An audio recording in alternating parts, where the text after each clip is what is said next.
Estoy preparando la actividad de hoy, escribiendo. Hola, hola, ya va llegando la gente. Todas las dudas, las preguntas, escribanlas. Yo no estoy seguro si las entre, si, ah, no estoy seguro si se van a contestar en el mismo momento las consultas o si las voy a anotar para contestarlas con el correr de los días. Hola Ale, estoy probando, así que va todo bien. En 5 minutos más ya vamos a empezar. Así que oh, estamos aprovechando de contar en qué consiste la actividad de hoy. La actividad de hoy principalmente es una actividad que tiene por objeto hablar de la situación jurídica de los y las atletas de fútbol sala, principalmente porque al ser un deporte distinto al fútbol, curiosamente se rige por una misma estructura que es la del fútbol. Por lo tanto, el futsal siempre viene a ser un poco el deporte que recibe lo que le sobra al fútbol. Y no es visto como un deporte particularmente interesante como lo es el básquetbol, por ejemplo. Que probablemente se parece más al básquetbol en términos de espacio, en términos de show, en términos de espectáculo, que al fútbol. Entonces, probablemente sería mejor mirar hacia otros deportes y mirar otro tipo de soluciones para poder mejorar este deporte. Hay algunos países que también tienen algunas propuestas bien interesantes, principalmente nuestro país, Chile, está desarrollando una asociación de metropolitana de fútbol sala. Así que un saludo también para toda la gente de AMEF que nos ha ayudado mucho en la gestión del contenido, en responder en todas las dudas que están surgiendo. Nosotros desde los distintos espacios digitales estamos intentando también responder a todas las preguntas. Así que, bueno, ahí veo que ya llegó Bandurres también. Bandurres siempre llega con toda la gente. Invita a la gente. ¿Cómo han estado? ¿Cómo han estado? Estamos esperando mientras que llegue el profe Mauricio. Así que, mientras tanto, les cuento que a nosotros el objetivo de esta reunión o de este live, más que tengamos muchas visitas, nos interesa que primero a las personas que están acá, poder generarles valor a través del contenido que va a entregar un especialista que viene llegando. Así que vamos a comenzar con él, vamos a hacer el calentamiento antes del partido con Mauricio.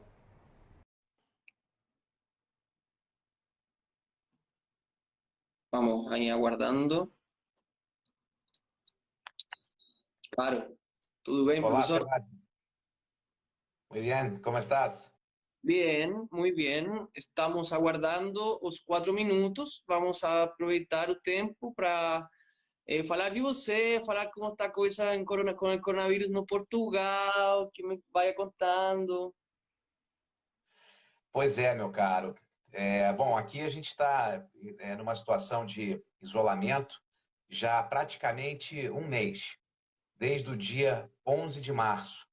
E, inclusive, né, a escola das minhas filhas, por exemplo, no próprio dia 12, já instituiu as aulas online, ou seja, já estavam preparados, né, porque a notícia do coronavírus aqui pela Europa já era uma realidade.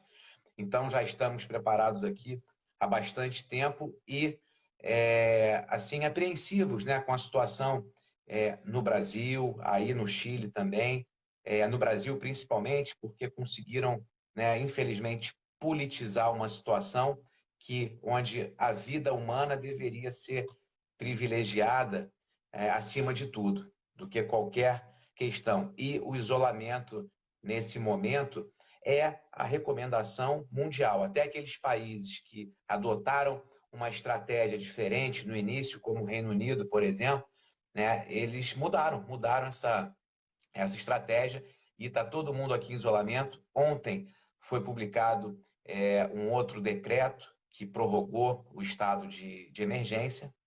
Então, só poucas atividades essenciais mesmo aqui estão com suas portas abertas. O pessoal aqui tem respeitado bastante, né? Estou vendo aqui que nesse meio tempo o pessoal já tá entrando. Luiz Marconi já fez aqui uma saudação, não é mesmo? Então, enfim, estamos aqui aproveitando esse momento que é um momento de reflexão, de solidariedade e também de muitos estudos.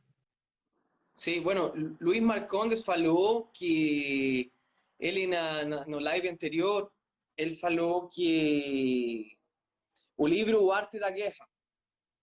E aí ele começou a falar e começou a conectar coisas muito interessantes, um raciocínio muito interessante também, que como o esporte está mudando também.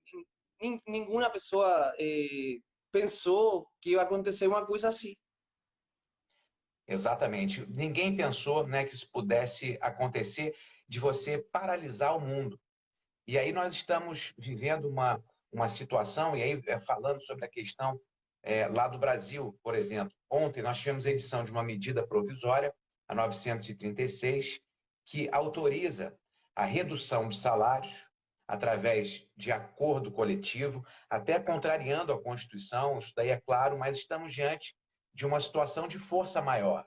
Então, é natural que determinadas situações sejam ali mitigadas, como, por exemplo, para você preservar o emprego, particularmente, entendo que é possível que você estabeleça uma possibilidade de redução salarial através de acordo coletivo, mesmo que isso contrarie a Constituição. Porque, na verdade, o que você privilegia no final é a dignidade da pessoa humana, ela poder manter o seu emprego.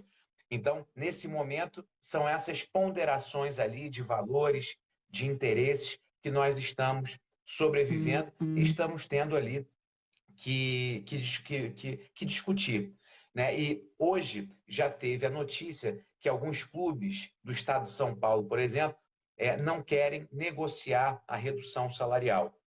E até a redução salarial, tem um clube de São Paulo, por exemplo, que a proposta era reduzir 50% o valor.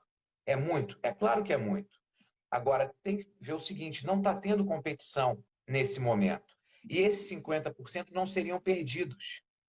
A proposta do clube seria pagar esses 50% de forma parcelada a partir de quando esse estado de calamidade pública terminasse, que é uma proposta ali que pode ser considerada, ou seja, não é ali, digamos assim, vamos reduzir e acabou.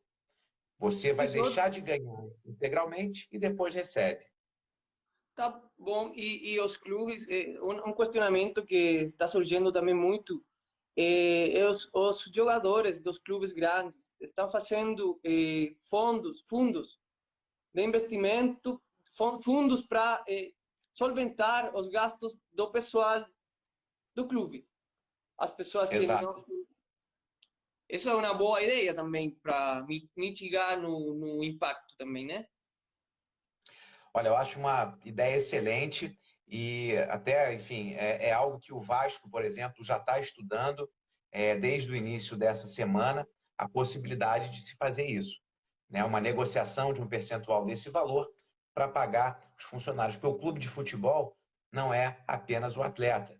Você tem ali o roupeiro, o maqueiro, médicos, enfermeiros, boleiros, enfim, todo aquele staff, né, que faz com que os clubes de futebol possam se sustentar e possam efetivamente existir.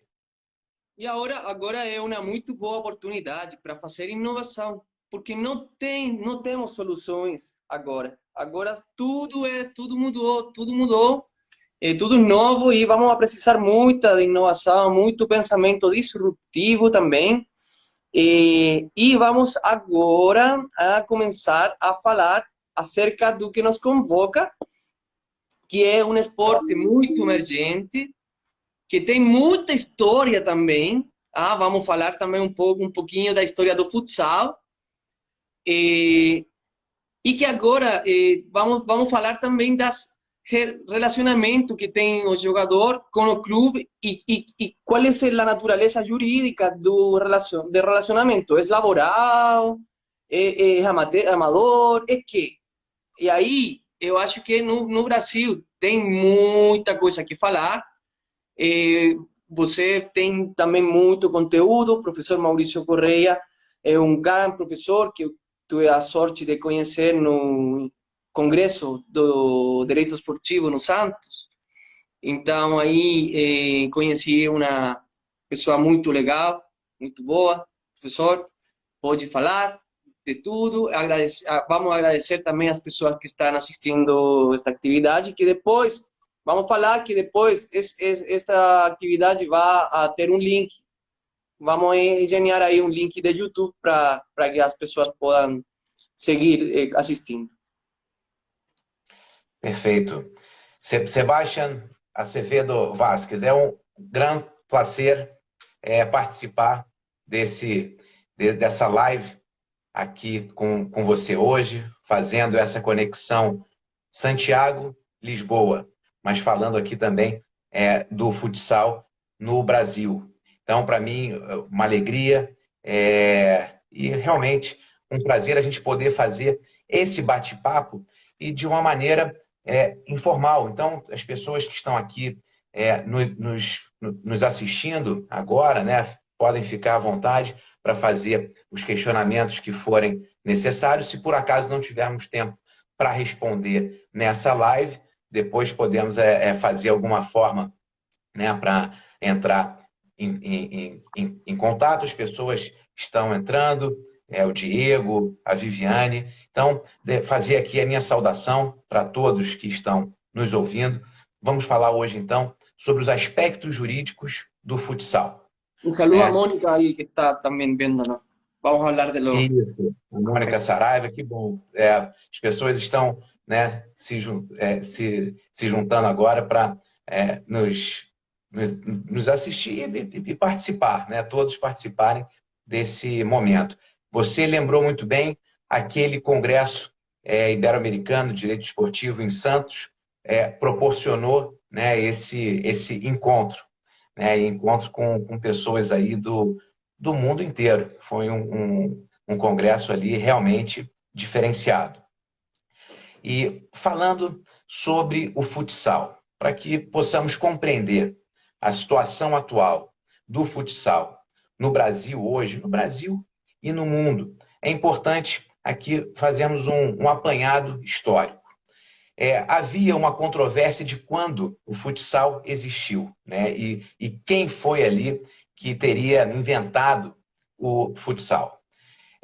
Tem uma corrente que diz que na década de 1940, no Uruguai, na Associação Cristã de Moços, dentro de uma perspectiva de se jogar futebol, mas em locais reduzidos, as quadras de hóquei, de vôlei e de basquete eram utilizadas ali para o futebol. Mas o Brasil também reivindicava essa condição de criador do futsal também nessa época ali, mais ou menos de 1940, década de 1940. É importante contextualizar, Sebastián, que nessa época o Uruguai era uma potência no futebol, já era conhecido ali como a Celeste Olímpica, né? Porque vinha de 2 títulos olímpicos, de Paris em 1924 e nas Olimpíadas de Amsterdã em 1928. E depois conquista o primeiro campeonato mundial de futebol na Copa de 1930. Então era a grande potência do futebol nessa época. E na década seguinte reivindicava então a paternidade, digamos assim, do futsal. Até que em 1967, Brasil e Uruguai chegaram a um consenso. Então, restou ali decidido que foram os brasileiros os inventores dessa modalidade do futsal. Portanto, uma modalidade recente, também no início ali era chamado de futebol de 5, e que em 1982 tem o seu primeiro campeonato mundial realizado pela FIFUSA. O Brasil se sagrou campeão mundial desse campeonato, né? E em 1985 teve outro campeonato mundial na Espanha, 1988 na Austrália, esse da Austrália, o Paraguai se sagrou campeão, e no ano de 1988, é importante aqui destacar, porque dentro desse contexto histórico, nós tínhamos no Brasil o professor, saudoso e notável professor Álvaro Melo Filho, que aqui merece todas as nossas homenagens, para mim uma grande referência no direito desportivo brasileiro e mundial, que eu tive a felicidade de poder conviver com o professor Álvaro, inclusive, fez o prefácio de um dos meus livros, que é Direito e Desporto, sempre assim, pessoa extremamente amável, com conhecimento jurídico, desportivo, fora de série, não só desportivo, mas um conhecimento jurídico em todas as áreas, na área de educação, na área tributária. Então, uma grande referência, professor da Universidade Federal do Ceará, uma grande referência. As pessoas estão entrando aqui, o Marcelo Canites, um abraço, Marcelo, também está nos assistindo aqui. E então, o professor Álvaro Melo Filho era presidente da Confederação Brasileira de Futsal em 1988. E, a pedido até de um dos diretores do Banco Bradesco, foi feita uma reunião no Rio de Janeiro com o presidente da FIFA e com seu secretário-geral, na época, Joseph Blatter. E, então, tendo em vista que a FIFA começava a impor uma série de dificuldades para a realização dos campeonatos, em termos até influência em patrocínios, apesar de você, na época, ter ali um órgão, uma entidade que era a FIFUSA, você tinha uma ingerência da FIFA que via ali um potencial muito grande no próprio futsal.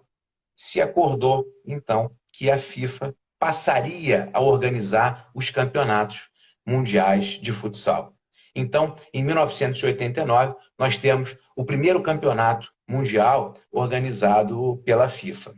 E que começa, então, uma mudança, porque na época, final da década de 1980, era a medida que você tinha em mãos, né?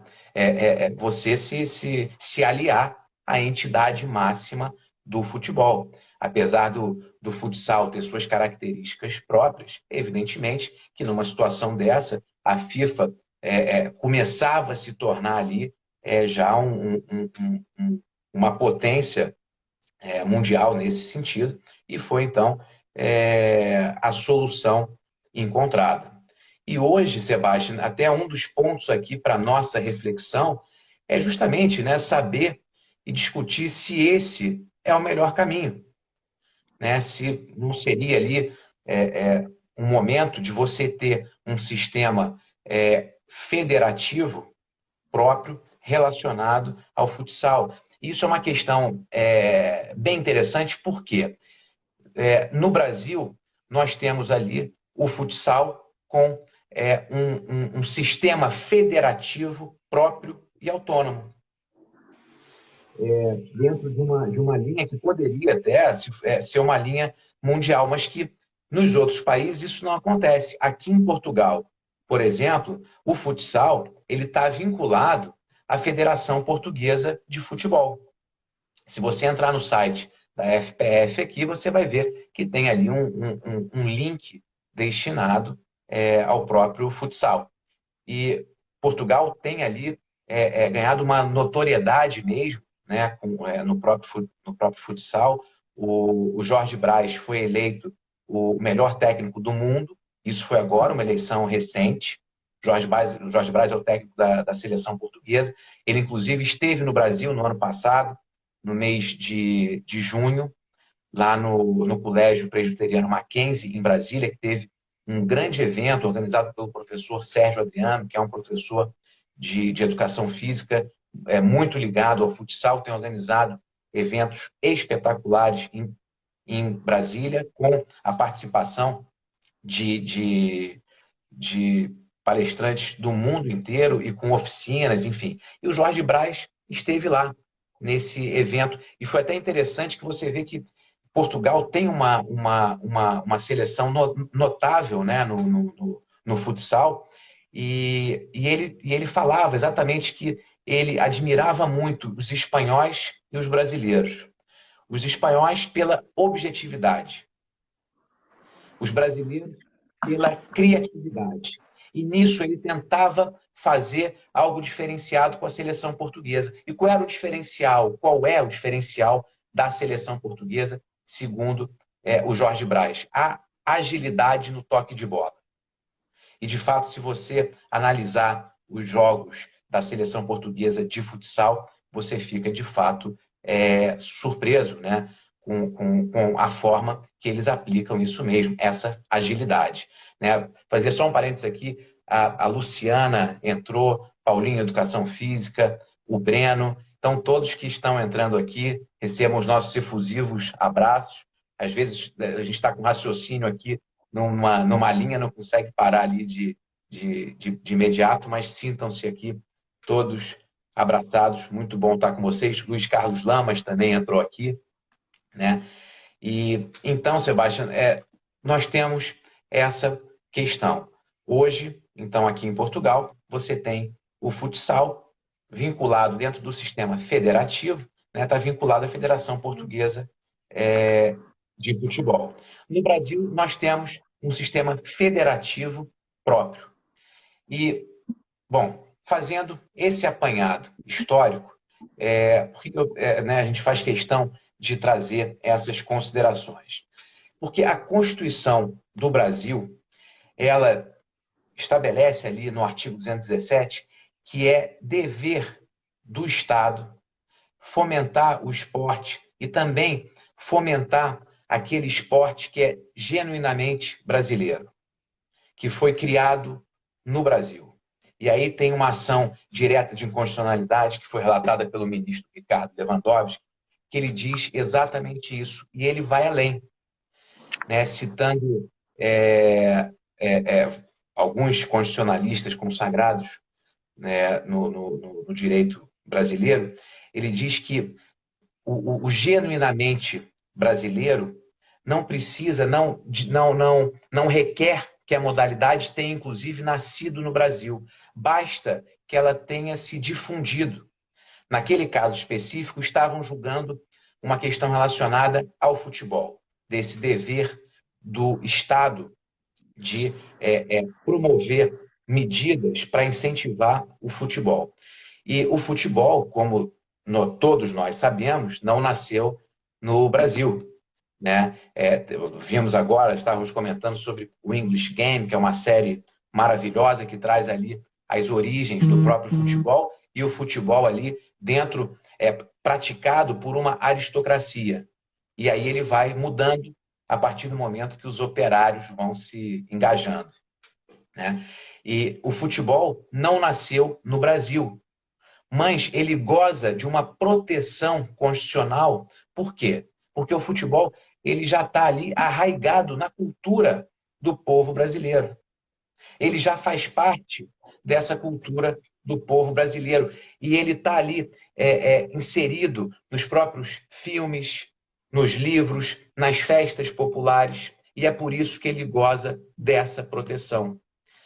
E o futsal, mais ainda. Mesmo que se ficarmos ali naquela discussão, dicotomia, se ele nasceu no Brasil ou no Uruguai, foi no Brasil que ele se difundiu. Então, mesmo que haja essa controvérsia, então precisa de uma proteção. O futsal também precisa dessa proteção, e é uma proteção constitucional. Entrou aqui o Daniel, o professor André Molina, que é juiz do trabalho da 23ª Região, lá no Mato Grosso, né? Então, um abraço aqui para todos vocês. Uma alegria estar participando desse bate-papo e trazer essas considerações do futsal, né? O seu título foi muito bom, Sebastião, o futsal fora das quatro linhas. Então, vamos trazer aqui esses aspectos jurídicos. Nós temos, então, a própria Constituição brasileira que assegura esse dever de proteção, de incentivo. E o que nós temos hoje? Então, partindo desses parâmetros e dessas balizas que nós colocamos aqui, como que o atleta de futsal ele é encarado perante a Justiça do Trabalho? Ele é considerado um atleta profissional? Não, ele não é considerado um atleta profissional, por mais paradoxal que isso possa ser, mas é em razão dos termos da nossa própria legislação. No Brasil, a Lei Geral do Desporto, ela traz ali em seu artigo 3º as formas de desporto. Então, você tem o desporto educacional, o desporto de formação, você tem o desporto de participação e tem o desporto de rendimento. E nós vamos falar aqui, para esse nosso tema do futsal, nos interessa o desporto de rendimento. Sobre formação, claro que interessa também, mas aí seria uma outra discussão, porque o que nos resta aqui agora é enquadrar esse atleta de futsal dentro de uma prestação de serviço, né? Já que ele não é atleta profissional, aonde que nós vamos chegar aqui? Bom, o desporto de rendimento, ele pode ser praticado, primeiro, de forma profissional. O que caracteriza a forma profissional do desporto de rendimento? É aquele que é praticado quando você tem um atleta que tem um contrato de trabalho desportivo com remuneração pactuada. Esse é o desporto de rendimento profissional, pelo menos de acordo com a lei. E você tem também a possibilidade de um desporto de rendimento não profissional. Esse desporto de rendimento não profissional vai ser justamente aquele onde não há um contrato de trabalho e nem essa remuneração pactuada. Mas isso quer dizer que ele não vai receber nada? Não, muito pelo contrário. Ele vai receber sim. Ele pode receber patrocínio, pode receber bolsa. Ele só não tem um contrato de trabalho. Portanto, o atleta de futsal, hoje, ele está enquadrado dentro desse desporto de rendimento não profissional. E por quê? Por uma questão formal, unicamente, por essa ausência de um contrato de trabalho. E um contrato de trabalho que tem que ser registrado na entidade de administração do desporto. Porque é isso que a nossa Lei Geral do Desporto, a nossa Lei Pelé, exige. Exige esse registro, infelizmente. E por que eu digo que é uma situação paradoxal, né? Por quê? Nós temos atletas que podem receber valores ali mensais de 50, 60, 70 mil reais e que não são considerados como atletas profissionais.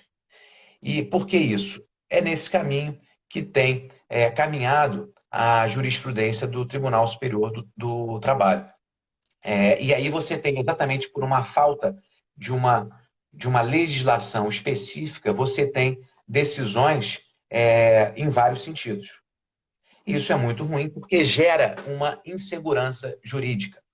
E aí eu faço uma crítica à própria redação da Lei Pelé, da nossa Lei Geral do Desporto. Isso porque tem um livro muito bom, José Martins Catarino, que é um advogado baiano, né, um saudoso advogado baiano, advogado trabalhista.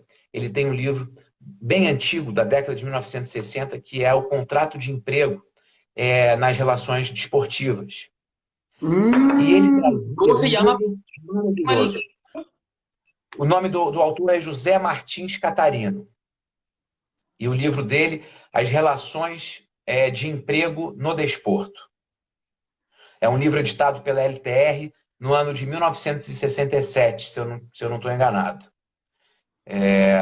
Eu não estou com ele aqui, é um livro que está lá no Brasil, mas é um livro que vale a pena ser estudado, ser analisado, né? Apesar dele tratar de questões que aconteciam na década de 1960, mas que tem preceitos que são muito atuais, né? Que são preceitos ali práticos e que demonstram que, em alguns pontos, a nossa legislação desportiva, ela involuiu, ela retrocedeu. Naquela época, era considerado profissional, por exemplo, o jogador de futebol que tirasse o seu sustento com o esporte. E é essa a denominação ou a redação que eu defendo. Se o atleta tira do esporte o seu sustento, e aí vale para todos, para o futsal, para o jogador de basquete, jogador de vôlei, se ele tira do desporto o seu sustento, ele tem que ser considerado profissional. Mas, atualmente, com a nossa lei geral do desporto, não é isso que acontece. Então, voltando para as decisões do Tribunal Superior do Trabalho, nós temos situações que dizem o seguinte: olha, o atleta de futsal não é considerado atleta profissional. Portanto, a Lei Geral do Desporto não é a lei de regência. E é importante, Sebastião, a nossa Lei Geral do Desporto, ela estabelece deveres, obrigações, mas também assegura determinados direitos, que para o atleta é muito importante. Muito. Né? Como, por exemplo, prazo de contrato, cláusula indenizatória desportiva, cláusula compensatória desportiva, integrações salariais, possibilidade de suspensão do contrato de trabalho, deveres do atleta, deveres do clube. E sem a lei geral do desporto, o atleta de futsal, ele fica desamparado. Fica totalmente desamparado. Porque as decisões do TST dizem, olha, não é atleta profissional. Portanto, não faz jus aos benefícios que a Lei Pelé, que é a Lei Geral do Desporto, estabelece. E também tem outras decisões que dizem o seguinte, olha, ele sequer é empregado nos termos da CLT, porque ele recebe bolsa, recebe patrocínio. Então, ele fica ali totalmente desamparado. É bem verdade que existem ali decisões que reconhecem ele como empregado. Mas, de qualquer forma, é aquilo. Gera essa insegurança jurídica. Esse é o cenário, né, que nós temos hoje. Profesor, hay una pregunta. Glauber es un entrenador de fútbol sala que también tiene una visión muy moderna del fútbol sala, y él dice, bueno, paradojal porque un deporte de rendimiento luego se entiende que él debe dedicar un tiempo para atingir o máximo. E depois fala, se ele não é considerado profissional, em caso de lesão ou do jogo do treino, quais são os direitos o atleta tem e quais obrigações tem o clube? Essa exatamente é uma questão, uma das questões que demonstram como fica desamparado esse atleta. Muitas das vezes, alguns clubes, ao invés de optar por patrocínio, podem assinar um contrato de trabalho com esse atleta. É raro isso acontecer lá no Brasil. Se tiver um contrato de trabalho, esse atleta ele vai ser ali encaminhado para o INSS. Vai receber um auxílio, mas um auxílio ali muito pouco. Nós temos um teto num valor bem limitado. Agora, via de regra, esse atleta não vai ter ali proteção nenhuma. Agora, se fosse considerado profissional, Sebastião, ele teria proteção. Por quê? A Lei Pelé exige a contratação de um seguro obrigatório, um seguro de vida e de acidentes pessoais. É o que está disposto no artigo 45 da nossa lei. Mas ele não é um atleta profissional. Então, respondendo à pergunta do Glauber, esse atleta ele fica desamparado e vai contar ali com a boa vontade daquele clube. Infelizmente, é essa a situação que acontece lá no Brasil hoje. E dar um abraço aqui para Maria Fernanda, que entrou, para o Edson. E o Euler faz uma pergunta bem interessante. Meu abraço aqui, Euler. Seja bem-vindo, sejam todos muito bem-vindos aqui nesse nosso bate-papo sobre o futsal. Ele pergunta aqui sobre o PL 68 do Senado, se ele muda esse entendimento. E é uma pergunta bem interessante, é um projeto de lei que está lá no Senado desde o ano de 2016. Eu tive a felicidade e a grata oportunidade de participar dessas das discussões do anteprojeto, da comissão de juristas que foi formada, que tinha o professor Álvaro Melo Filho, o Caio Rocha era o presidente, o professor Vladimir Camargos era o relator, Pedro Trengrause, que passou por aqui também. E numa dessas minhas intervenções, um dos pontos que coloquei foi justamente esse, trazendo esses preceitos até do próprio Martins Catarino, que eu já comentei aqui, seria muito mais próximo da realidade se você considerar o atleta profissional aquele que tira, né, o seu sustento do esporte. Então, Euler, o projeto de lei que tramita no Senado, ele muda esse entendimento, sim. E então, o atleta de futsal, ele seria considerado profissional, pelo menos aqueles que extraírem, né, a sua subsistência da prática desportiva, da prática do futsal. Profesor, cuando hay desde la corriente de que el profesor Juan Carlos Seriani, uruguayo, crea el futsal, él crea el futsal pensando efectivamente que as pessoas que estavam jogando nos campos do basquete, ele pensava que as pessoas pensava por que as pessoas estão jogando futebol nos campos do basquete. Então aí ele criou uma modalidade inspirada en el handball, el waterpolo, el básquetbol e o futebol. Então, quando falamos de futsal, por que não pensar mais perto de basquete que de futebol? Compreende? Como, porque finalmente eso puede lograr entender que por as dimensões, as mesmas dimensões que os campos do basquete. Então, eu poderia observar como funciona, qual é o funcionamento da NBA dos Estados Unidos, que tem outro regime jurídico, mas é para mudar o raciocínio de que por que o futsal pertence à FIFA, se ele fala de Federação Internacional de Futebol Profissional. Então, se não é futebol e não é profissional, por que tem a FIFA o poder sobre o futsal? Exato, essa é uma discussão interessantíssima e que ela precisa ser travada, precisa ser debatida. Quando a FIFA assume o futsal, né, há 30 anos atrás, há mais de 30 anos, nós vivíamos uma outra conjuntura. A própria FIFA tinha uma outra estrutura.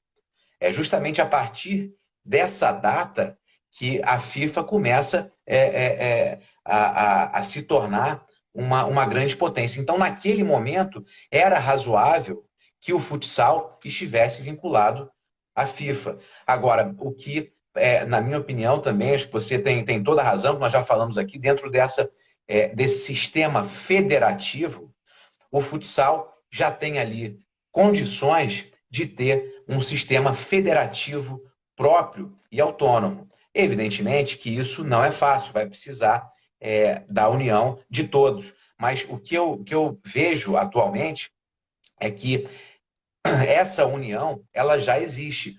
A quantidade de eventos, de congressos que estão sendo feitos para o futsal já demonstra a importância dessa modalidade.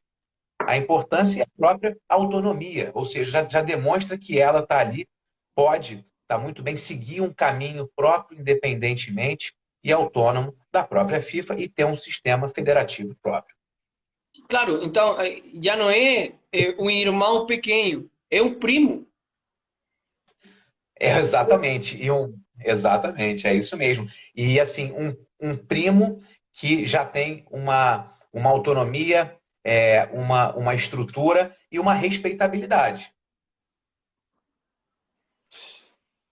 E é engraçado que o jogador de futsal também, o futsal é um esporte mais sustentável por quanto de os jogadores do futsal no Espanha, no Chile, em outros países também, eles estudam na universidade, então eles complementam, compatibilizam vida esportiva e vida universitária. Então tem jogadores na Espanha que eles são doutores na economia, são pessoas muito inteligentes também, e é isso, precisa compreender que é mais sustentável. Falcao terminou de jogar futsal profissional na liga aos 45 anos, 44 anos. Então é mais sustentável no tempo. Perfeito, exatamente. Essa é uma realidade que você traz que ela é importantíssima. Né? Não só a formação do atleta de futsal, mas também a própria longevidade na carreira. Né? Essa experiência aí ela é de fundamental importância, porque é necessário também que você tenha um regime de previdência próprio, por exemplo, né? A partir do momento que você tem ali uma longevidade maior, enfim. Então, é uma questão interessante.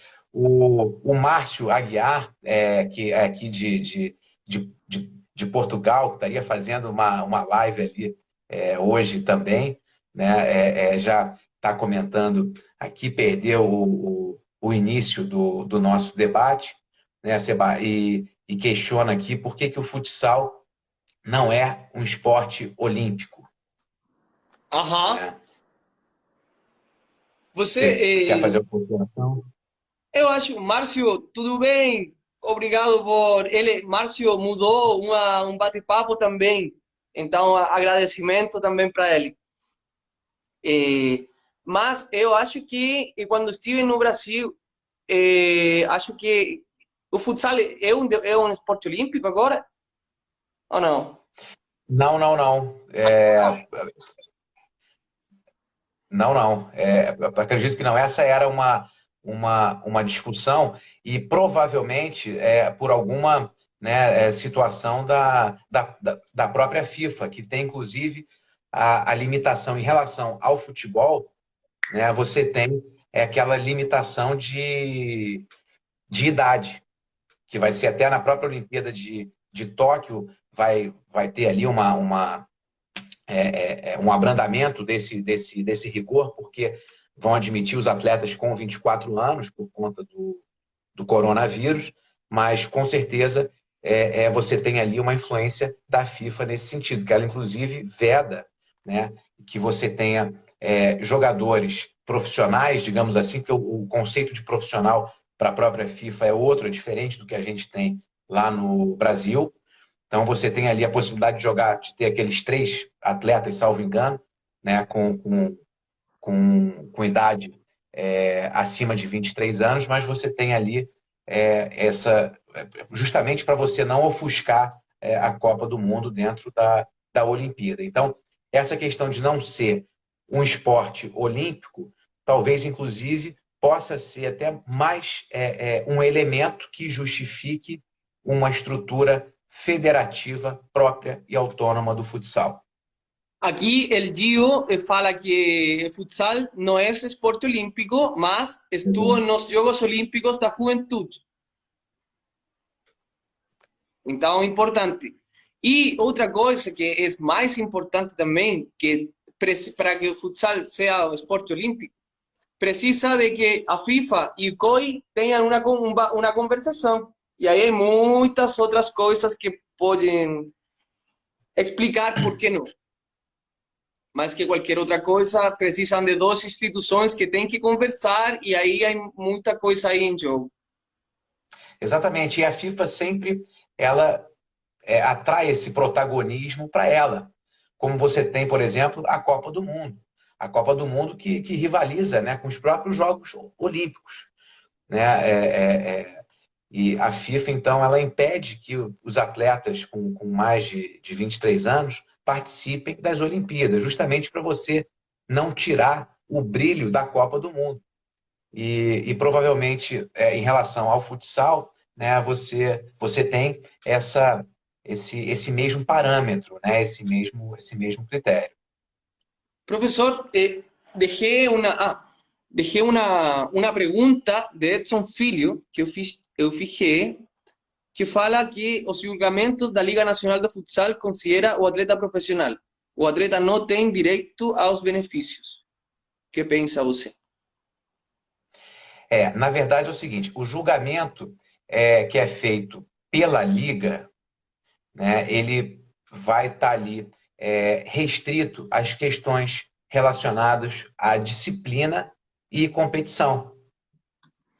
Porque qualquer questão relacionada a contrato de trabalho, a competência vai ser da Justiça do Trabalho. Salvo se tiver alguma disposição contratual mencionando a arbitragem. Porque aí você tem o próprio artigo 507A da CLT, que permite que essas questões sejam dirimidas por arbitragem. Então, a Liga vai estar restrita a essas questões. Mas, pelo visto, então, diz que os atletas não têm esses direitos. E quando essas questões são levadas para a Justiça do Trabalho, que aí sim é a competente para dirimir questões contratuais, você tem decisões em vários sentidos. Uma que pode reconhecer a qualidade de empregado. Outra que diz que ele não é atleta profissional, e que de fato, infelizmente, não é. Aí eu tenho uma reserva pessoal, mas diante da nossa legislação desportiva, o atleta de futsal não é atleta profissional, porque não tem contrato de trabalho registrado na entidade de administração do desporto. E você tem aquelas decisões que reconhecem apenas o direito dele receber bolsa e patrocínio. Daí a insegurança jurídica que é trazida. E não, você não acredita que há uma incongruência entre uma coisa esportiva e uma coisa trabalhista? Na verdade, são coisas que não se misturam. Por quê? Na questão desportiva, que é extremamente importante, ela está limitada a decidir questões relacionadas à disciplina e competição. Então, por exemplo, o atleta que levou o cartão amarelo, que praticou um ato de violência, essas questões são dirimidas pela justiça desportiva. Questões relacionadas a contrato de trabalho do atleta são de competência da Justiça do Trabalho. E o próprio artigo 217 da Constituição Federal fala justamente isso, reconhece a justiça desportiva, é uma das poucas constituições do mundo que reconhecem a justiça desportiva em matéria constitucional, mas que restringem a atuação da justiça desportiva a essas questões, justamente para você não usurpar a competência da Justiça do Trabalho, que está no artigo 114 da nossa Constituição. Então, o que for relacionado a contrato de trabalho do atleta, questão trabalhista, vai ser da Justiça do Trabalho. O que for relacionado à norma do campeonato ou regra da competição relacionado à disciplina, aí sim é da Justiça Desportiva. E o Márcio, ele faz a pergunta aqui, né? Não sei se você viu, né, a pergunta dele, justamente se o jogador de futsal, se o atleta de futsal, ele é profissional ou não. E aí, Márcio, é exatamente a crítica que eu faço, mas pela legislação brasileira atual, ele não é atleta profissional. E não é atleta profissional justamente porque não tem ali um contrato de trabalho registrado. As próprias decisões do TST são nesse sentido, reconhecendo que o futsal é um desporto de rendimento não profissional, exatamente pela ausência de um contrato de trabalho com remuneração pactuada. E são várias as decisões nesse sentido. Isso quer dizer que ele está desamparado totalmente? Tem algumas que reconhecem vínculo de emprego, ele como um empregado comum, ali artigo 2º e artigo 3º da CLT. Mas o que nós temos hoje é uma situação de insegurança jurídica. Dá um alô aqui para a Selma, que está nos acompanhando aqui Hola, Selma. novamente. Professor, eu tenho uma pergunta. Eu tenho a pergunta de os sindicatos de atletas de futsal tem no Brasil? Tem sindicato de atletas? Tem sim. Tem sim. Tem sindicato, você tem representações, e existe uma movimentação entre eles, sim. E os atletas, como sindicato, não ficam trabalhando para gerar o caráter do profissional, para ter amparo pela lei, pela legislação? Olha, essa é uma discussão que é muito complexa, muito complexa. E aí não bastaria, mesmo se fosse o sindicato mais organizado de todos, com maior poderio legislativo, mesmo assim seria difícil, sozinho, alterar essa questão. Porque você precisaria de uma união, até de uma solidariedade das outras modalidades para que essa questão mudasse. Já foi comentado aqui, se eu não me engano, foi uma pergunta do Euler, exatamente em relação ao projeto de lei 68 do Senado. E aí, Seba, você vê como é que sua pergunta foi importante nesse sentido. Nós já tivemos essa discussão, uma discussão que está sendo tratada desde o ano de 2016. O projeto de lei está pronto para ser votado. Agora, ele não desenvolve. Agora, por que não desenvolve? Confesso que não sei quais são as forças ali que retêm o andamento dessa situação. Por quê? Dentro do projeto de lei tem essa previsão de que vai ser reconhecido como profissional o atleta que tira do esporte o seu sustento. E isso seria aplicado não só para o futsal, mas para todas as modalidades. Até para o tênis de mesa, para a vela, né? Se aquele desportista tira o seu sustento do esporte, ele é profissional. E é uma previsão que nós já tínhamos no Brasil desde a década de 1960. E isso muda exatamente com a própria Lei Pelé. Eu tenho um questionamento com o que acontece no Chile. ¿Por qué?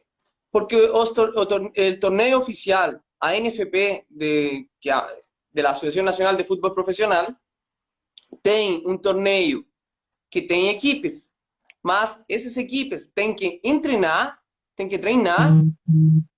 além de treinar, tem que mobilizar de um lugar ao campo de um treino.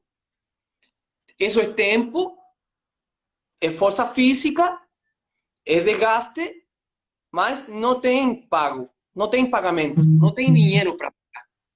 Não reconhece um vínculo laboral, não reconhece. Então, aí pode ser que um clube tenha uma função social, tá bom, aí um jogador não vai cobrar, não vai pedir dinheiro, mas no Chile os clubes são empresas. Então, como é que uma empresa não paga a um jogador que é um prestador de serviço? Exatamente. Uma questão, você vê, complexa, e você traz essa experiência, então, da realidade chilena que demonstra todas essas dificuldades, né, que você tem atualmente para enfrentar essas situações, sem dúvida. Bueno, tenemos una pregunta, bueno, dice, no Brasil ainda temos uma situação que temos uma confederação, a CBFS, que administra futsal, sem ter o reconhecimento da FIFA. Como é isso? Eu não compreendi a pergunta. Está fixado a pergunta, professor? Eu fixei. A gente tem a Confederação Brasileira de Futsal, mas o que acontece nos demais países do mundo, né, que nós mencionamos aqui, é que o futsal ele está vinculado às federações de futebol. Então, provavelmente, isso acontece como uma forma de você obrigar e determinar que o futsal seja, então, vinculado à própria CBF, né, a própria Confederação Brasileira de Futebol. Mas você vê como é que são as coisas. Em 1988, quando se discutiu a própria administração da FIFA para os campeonatos mundiais de futebol, e aí, reiterando aqui, era o professor saudoso, notável professor Álvaro Melo Filho, presidente da Confederação Brasileira de Futsal, houve justamente esse acordo entre as entidades. É até interessante, Seba, não cheguei a comentar aqui, mas no campeonato de 1989, os representantes da seleção brasileira eram jogadores do Bradesco, que jogavam ali o campeonato, né, nacional, e que acabaram representando o Brasil nesse torneio. Então, a FIFUSA organizou os campeonatos até 1988. A partir de 89, então, a FIFA começa a organizar os campeonatos mundiais. Outra pergunta, eu estou comparando o que acontece no Chile e o que acontece em outros lugares com futsal. Precisamente a FIFA reconhece alguns clubes, Corinthians, São Caetano, etc, etc, etc. Mas tem um clube que é Magnus, Magnus que não pertence à FIFA. E é um clube que é muito bom, tem muita boa gestão, que é o clube de Falcao, que é um clube que tem muita coisa boa, muito talento. Então, como é o reconhecimento que tem Magnus com a FIFA? Como é isso? Porque no Chile não pode jogar futsal profissional agora, não pode jogar futsal, senão é uma equipe que participa nos torneios de futebol. Então, precisa pagar dinheiro e, além disso, ter uma equipe profissional, outra vez, do futsal. De futebol. Então, eu quisera conhecer se é isso, porque no Brasil tem, como falei, Magnus que não tem equipe de futebol. Então, essa situação federativa, eu confesso que aí também não sei como seria, por que não tem esse reconhecimento, né? O que falta até seria algo bem importante ali, e até para aspectos de curiosidade, se encontrar a razão, né, pela qual não existe esse reconhecimento e quais são as implicações dessa situação, né? Porque nós vemos que o que a gente observa é justamente que o futsal acaba ficando marginalizado. E se você ainda tem todas esses entraves, né, federativos e burocráticos, isso ali impede ainda mais, né, você obstaculiza esse reconhecimento. Professor, temos 23 segundos, mas vamos voltar. A comunicação vai fechar, quedan 17 segundos y vamos a voltar. Voy a transmitir no live de nuevo y ustedes ingresan y los amigos que están viendo también, porque es limitado el acceso. ¿Ya? Vamos a ingresar ahora. Perfecto.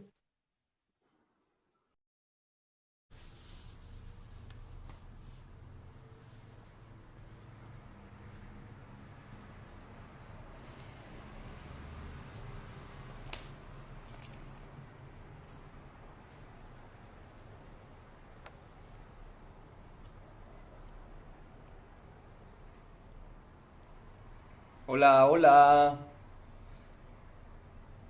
Vamos a esperar al profesor que llegue.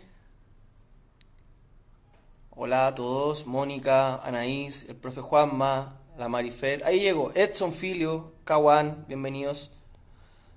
Llegó el profe, así que...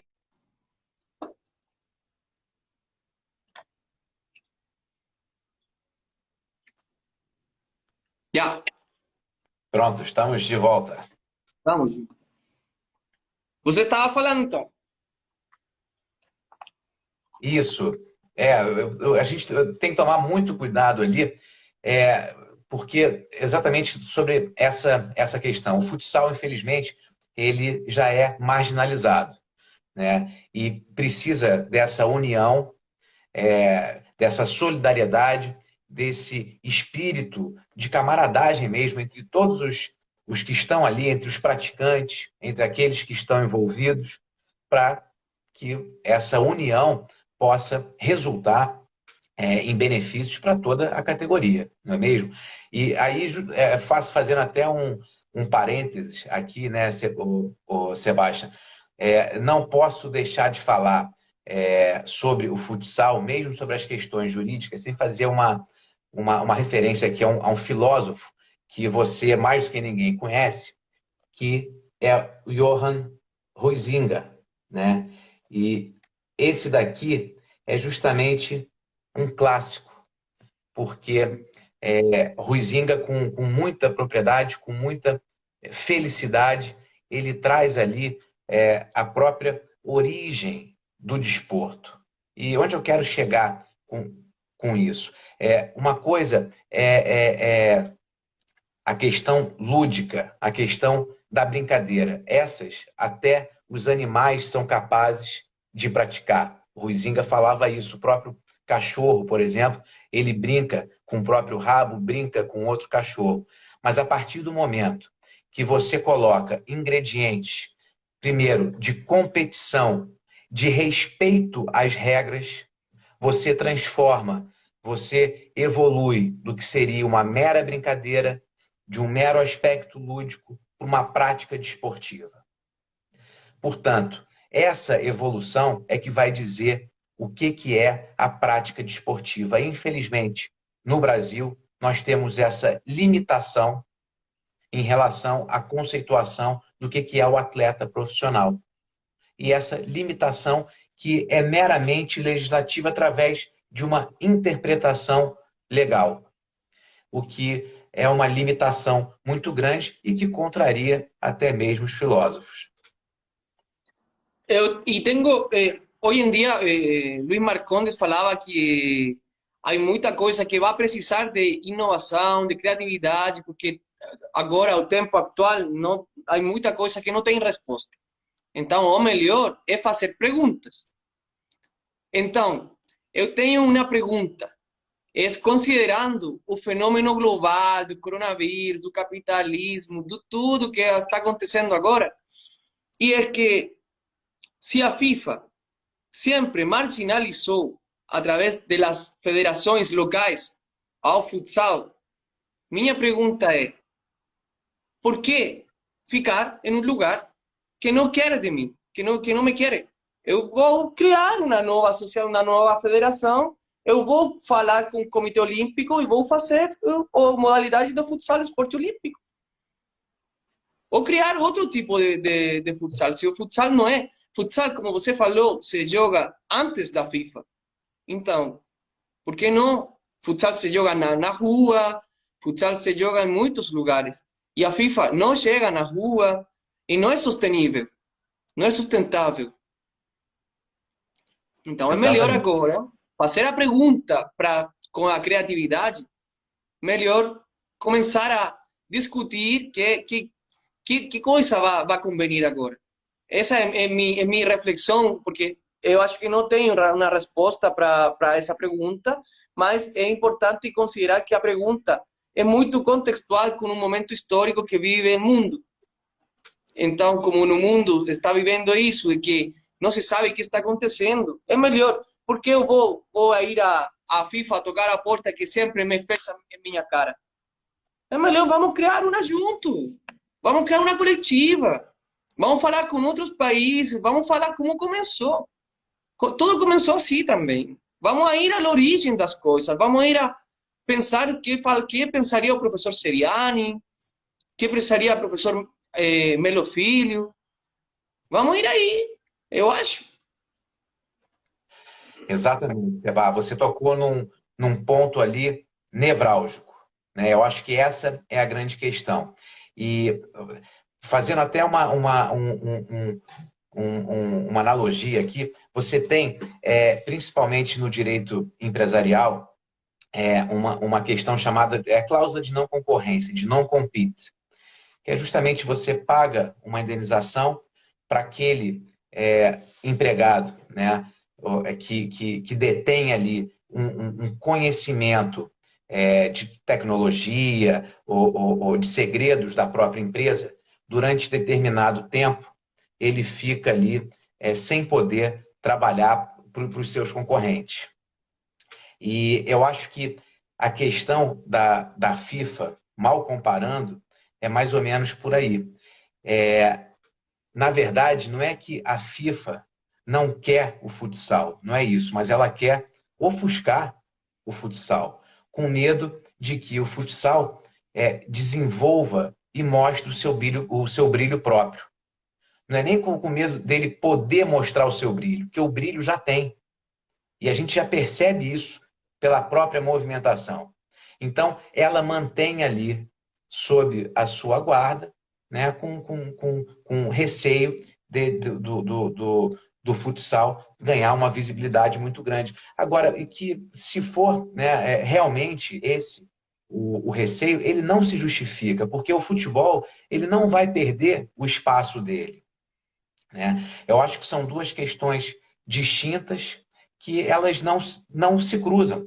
O futsal pode seguir o caminho dele, o seu caminho de evolução, o seu caminho de incentivo dos próprios atletas, né? Sem que você precise estar subordinado ali à FIFA. O Renato Paraíso entrou aqui, o Matheus Corrêa da Veiga, lá de Brasília, que vem a ser meu irmão e meu sócio também, está aqui nos assistindo agora. Então, dando aqui o nosso abraço nessa continuidade da nossa live. E aí, Seba, só para também, em relação a essa questão, infelizmente, nós não vamos poder contar com o professor Álvaro Melo Filho, o que nós sentimos muito, porque o professor Álvaro nos deixou no ano passado. E nos deixou ali com muita saudade, mas os seus ensinamentos, né, são perenes. Esses daí estão perpétuos. Certamente, a profundidade de textos que ele nos legou, certamente neles vão ter ali a resposta para que a gente chegue ao melhor caminho para o desenvolvimento e o profissionalismo efetivo, pelo menos na concepção legal, do futsal. Steve Jobs falava que os pontos você não pode conectar mirando hacia adelante, só pode conectar os pontos mirando hacia atrás. Então, agora, mais que nunca, vamos precisar compreender o seguinte. É uma frase que eu gosto muito, que se vamos fazer sempre a mesma coisa, não podemos esperar outros resultados. Sempre vamos ter a mesma coisa. Então, agora, mais que nunca, vamos precisar de mais pensamento crítico, mais criatividade, que a FIFA agora tem outros problemas próprios de sua indústria. Tem problemas dos clubes, tem problemas dos salários, tem problemas do futebol. O futsal tem tudo é oportunidade para futsal. Por que não miramos a NBA? A NBA tem um show, tem uma indústria em torno a, em mesmas dimensões. Pode jogar no mesmo campo, mesma quadra. Então, minha pergunta, minha reflexão e minha invitação é sejamos mais críticos com o futsal, vamos proponer e vamos inovar. O futsal é o esporte do futuro. As quadras do futebol cada vez tem menos, tem mais prédios. Exatamente. Exatamente. E o custo para você ter um estádio de futebol, ele é enorme, que envolve, inclusive, a própria grama, que precisa de uma iluminação artificial, as sementes, lá no Brasil, Mané Garrincha, por exemplo, sementes foram importadas da Holanda. Então, o custo é muito maior. E no futsal, você pode, ali são quadras poliesportivas, né, democráticas, que você, inclusive, convive com outras modalidades. E você poder fazer um mega evento, seu exemplo é perfeito em relação à NBA, né, que você tem ali um show à parte. Né? Você tem toda uma estrutura, né, que acaba que se complementa com a própria atividade esportiva. E é esse o caminho, sem dúvida, que o futsal precisa seguir e ele precisa conquistar. Isso, professor, para ir fechando, eu acho que vamos a ter outra na próxima semana para falar mais do futsal. Eu acho que agora vamos a ir fechando as perguntas. Você tem algumas palavras para fechar nosso live? Você quer falar uma coisa? Sebastião, primeiro agradecer todos aqueles que estão aqui, né, que estão nos assistindo, aqueles que passaram, porque afinal de contas estamos há mais de uma hora conversando e o tempo passa tão rápido, né, Sebastião? Parece que estamos aqui há 10 minutos só, mas, enfim, várias pessoas, vários amigos já passaram por esse nosso bate-papo e o momento é de reflexão. Estamos agora atravessando um momento único no planeta, né? Praticamente toda a população está isolada, dentro de casa, num momento ali de reflexão e principalmente de solidariedade. E isso que eu quero trazer dentro desse nosso bate-papo. O momento é de solidariedade. Nós não vamos enfrentar a situação atual do coronavírus se cada um não fizer a sua parte. Se todos seguirem as recomendações da Organização Mundial de Saúde, de ficarem dentro de casa, cada um vai impedir que o vírus se espalhe, enquanto a vacina vai ser descoberta. E o futsal, ele está precisando exatamente desse momento ali de introspecção para reflexão, né? E que as ações possam ser praticadas, e possam ser praticadas com a finalidade de um bem comum. E aqui eu faço questão de registrar, eu não consegui falar mais cedo com o professor Sérgio Adriano, mas que é um grande entusiasta do futsal, tem feito eventos fora de série, lá em Brasília, e inclusive tem um evento que está marcado a princípio para o dia 9 e 10 de julho desse ano. Se Deus quiser, vai conseguir ser realizado, senão acho que ele fica ali adiado, mas um evento com representantes de todo o mundo, Portugal, do Chile, do Brasil, que vai acontecer em Brasília, se não for em julho, vai ser depois. Então, eu rendo aqui as minhas homenagens também, primeiro ao professor Sérgio Adriano, que foi através dele que eu comecei a falar sobre o futsal. Porque uma coisa é você falar sobre direito desportivo, contrato de trabalho do atleta de forma geral. Agora, vamos aplicar efetivamente para o futsal. O que nós podemos fazer? E aí eu confesso que eu me encantei com uma modalidade que é organizada, que é unida, né?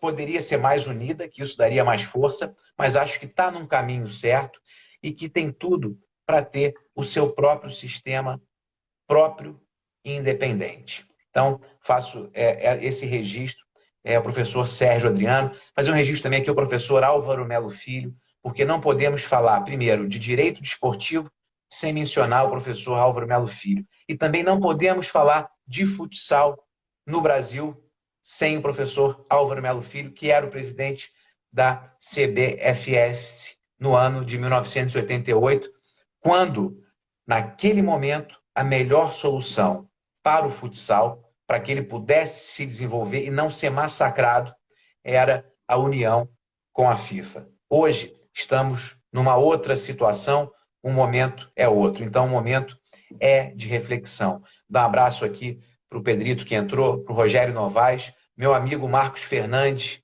lá de Aracaju, que está aqui nos assistindo. A Mônica que é também. Da associação, Mônica. Então, para todos eles, o meu abraço aqui, afetuoso. E também, Seba, o meu abraço para você, né? E o meu agradecimento, porque se não fosse o seu convite, não estaríamos aqui agora falando sobre os aspectos jurídicos do futsal. Então, meu muito obrigado.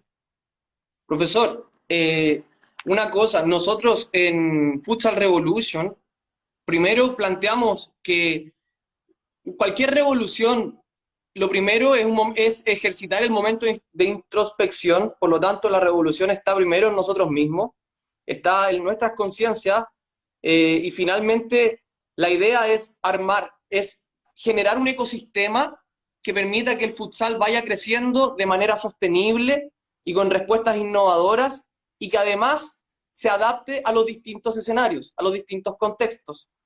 Por lo tanto, va a ser para mí, fue muy productivo conversar con usted, como siempre. Gracias. Agradezco mucho a todas las personas que estuvieron. Yo siento gran admiración por usted, profesor, usted lo sabe. Tenemos ahí algunos grupos donde Muchas también gracias. intercambiamos opiniones políticas y siempre en un marco de mucho respeto, de mucho cariño, que eso se mantenga en el tiempo.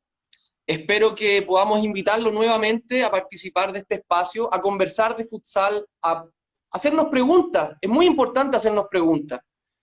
Entonces, es mi convite para você, para que outro dia vamos seguir falando do futsal. E, professor, muito obrigado. Vamos aí, vamos falar. Eu ia contar uma coisa, finalmente, que eu estava viajando no Brasil o 30 de março. Eu ia para o Brasil, tinha passagem. Olha só. E acabou que não pôde fazer essa viagem. Agora, a oportunidade do coronavírus é precisamente isso. É precisamente uma introspecção, Exato. falando com você do futsal, que quando íamos falar de futsal se não for agora? Então, esta oportunidade também é para gerar conteúdo, intercambiar conhecimento, escutar a outras pessoas. É muito importante. Perfeito. Que bela reflexão, que belo exemplo, né, que você trouxe. O momento é justamente esse, Sebastião, é de reflexão. Então, eu também, muitas graças. Quem sabe la próxima vez puedo hablar pelo menos um portunhol para que possamos ser escuchados por todos os amigos de Chile.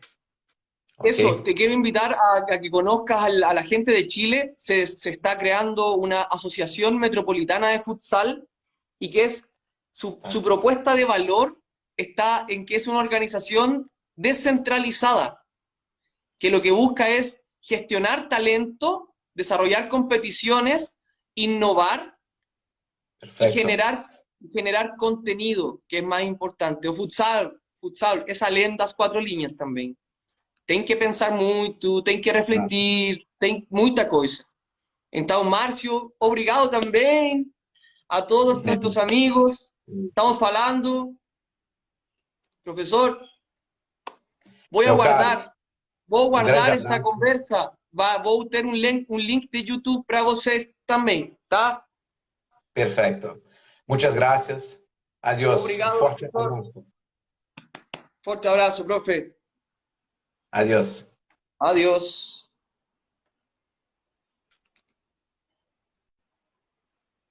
Ahí tuvimos al profesor.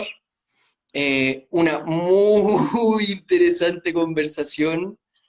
Me encantaría que pudiéramos seguir conversando unos 5 minutos, quizás preguntas, las que tengan, porque yo después de esto voy a grabar la conversación, la voy a subir a YouTube. Entonces las preguntas me gustaría también poder contestarlas en caso de que haya, ¿ya? Yo voy a terminar el live a las 16:15, o sea, en 3 minutos más. Así que nada, les agradezco mucho al profesor también que está en Portugal. Y nada, estamos muy contentos, hay que seguir avanzando, hay que seguir trabajando colectivamente. El futsal es un deporte muy lindo que precisa ser bien gestionado. Entonces, hoy en día hay profesionales que pueden trabajar codo a codo con más personas, y que sea sostenible en el tiempo. Así que si, bueno, si no hay más preguntas, ya están quedando menos personas acá. Entonces, si no hay más preguntas, eh, ¿qué es lo que ata al futsal a nivel internacional a la FIFA? Oh, qué buena pregunta. Eh, Joao, es una de las grandes preguntas que hoy en día hay que hacerse, po. Y para hacer esa pregunta también hay que comprender cómo llegó el futsal de la FIFUSA a ser de la FIFA. Entonces, me imagino que, como dijo el profesor, habían otras contingencias. Momento que está el profesor André Vie aquí. Profesor André Vie, tudo bem con você, entrenador de Corinthians Futsal. Giovanni, Joao, la pregunta es, la verdad, hay que remontarse al origen, saber qué pasaba en ese contexto para entenderlo. Ahora, creo que es un muy buen momento para cuestionar por qué sigue en la FIFA al final. No, más que preguntarse cómo llegó a la FIFA, quizás también habría que preguntarse por qué sigue en la FIFA, si la FIFA no le ha dado la importancia probablemente a través de las federaciones.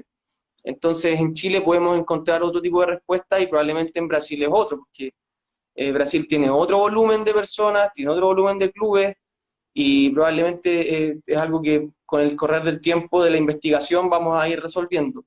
Por ahora yo no tengo la respuesta 100%, me imagino que es porque no hemos generado una organización sostenible por parte de personas que quisieran que el futsal se desarrollara en otros espacios. Aunque sí, efectivamente hay algunos, yo creo que no tengo la respuesta a mano, entonces la voy a investigar. Gracias por la pregunta, hermano. Eso, los dejo, que estén muy bien. Saludos a las personas que están. Muchas gracias. Chao, chao. En su opinión, la Copa del Mundo debe ser adelantada, debe ser atrasada. Edson, muchas gracias por la compañía de você. Minha opinião, eu acho que hay que ser responsable, Lo primero es que hay que atender sanitariamente el problema, hay que ver si el contagio ya paró o si el foco de expansión del virus ya paró. Entonces, primero hay que pensarlo desde una manera más sanitaria, porque si se juega y mueren personas, sería una irresponsabilidad. Entonces, primero hay que esperar, hay que ver con el correr del tiempo qué va a pasar. Y personalmente, yo pienso que debiese haber otra organización deportiva que regule al fútbol sala distinta de la FIFA, para poder tener autonomía y poder tomar decisiones orientadas al bienestar de las personas. Así que con eso, Edson, espero haber aclarado tu pregunta y si no, seguimos hablando en privado. ¿Te parece? Un gran abrazo, que estén muy bien.